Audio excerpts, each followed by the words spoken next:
How much of a role model has Steph been for you? Have you kind of patterned your game after him a little bit? Yeah, I mean, I think he was one of the first guys to, start being able to, what I said earlier, dribble, shoot, pass, play, make off the dribble, and get hot, and do it every night. Started a way for a lot of, younger guys coming up, so definitely, for sure. So a player that I've always personally admired is Steph Curry. And I understand he has a lot of haters out there. I understand there's a lot of people that don't like him. But for the life of me, I never quite understood why. Because we're talking about a player that came out of college with virtually no athleticism, literally only worked on his jump shot. And as a result of that, he was able to climb the ladder to becoming one of the greatest NBA players in NBA history. One of the great, and if you don't agree with that, then he's for sure at least one of the greatest shooters in NBA history. Now, I understand once the Golden State Warriors went out and signed Kevin Durant and became unstoppable, I can understand why people hate on the Golden State Warriors. But for the life of me, I still can't understand why people dislike Steph Curry. Let me know in the comment section how you guys feel about Curry before we get this video started. And if you don't like Curry, could you let me know why? Why do you dislike him? Because if anything, LeBron James is his number one rival, right? And LeBron James has been given this God-given athleticism, this God-given talent, and he's taken advantage of it. And kudos to LeBron, he's been able to make the most out of it. And as a result, he's made a great career for himself. He's handled himself very well off the court.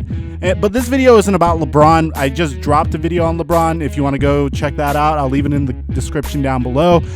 This video isn't about that. This video is about Steph Curry. And we could all agree that without a doubt, Steph Curry has had one of the craziest 4 to 5 months, I would say, no, 3 months of any NBA superstar ever.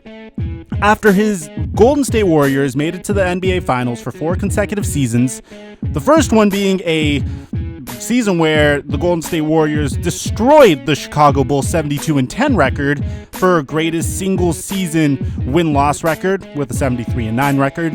And then then eventually losing in the NBA Finals after blowing a 3-1 series lead to the Cleveland Cavaliers.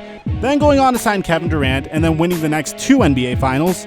And then, of course, we all know what happened this past offseason in the NBA playoffs when they faced the Toronto Raptors. Now, don't get it twisted. I really don't think that the Warriors lost because they played poor basketball or they were burnt out. I think the Warriors lost because they were injured as hell. But prior to that, there was a storyline prior to the Warriors losing to the Toronto Raptors. First of all, remember that they took the Raptors to 6 games, and it took, of course, an injury to Klay Thompson in the middle of that game to eventually leave Draymond Green and Steph Curry as the lone Warriors to carry the Warriors to a hopeful Game 7 berth. But you have to also bear in mind that the Warriors made it to the NBA Finals without Kevin Durant. And a lot of people are writing off the Golden State Warriors because they lost Kevin Durant. And I personally don't understand that.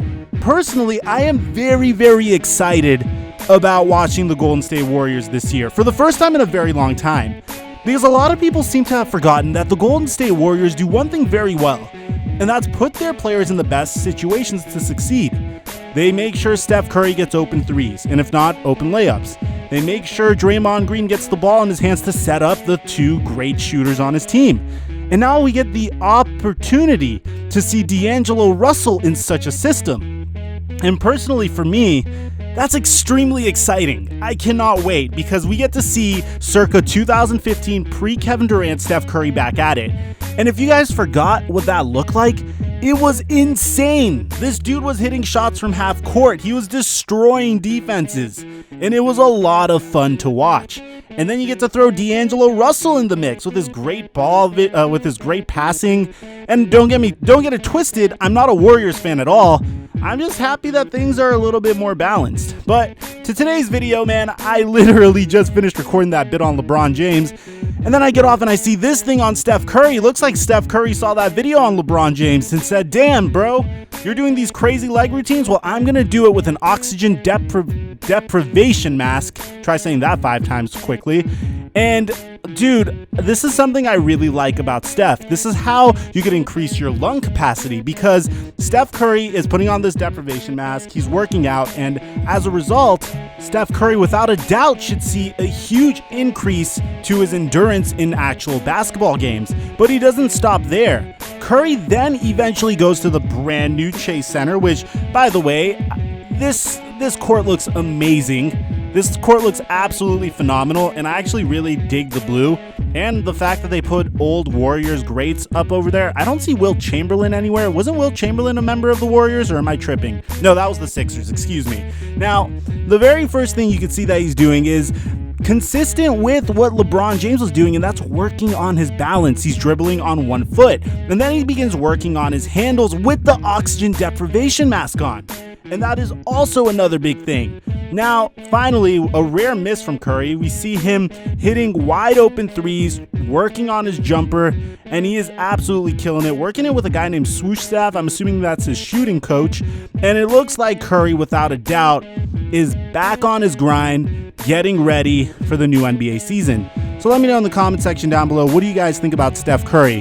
Do you think he's going to crush it this season, or do you think he's going to be, just like any other season? I personally think he's going to demolish it this season, and he's going to have potentially an MVP caliber season. Let me know what you guys think. I'm your boy, Theflightmike, and I'll catch you guys later.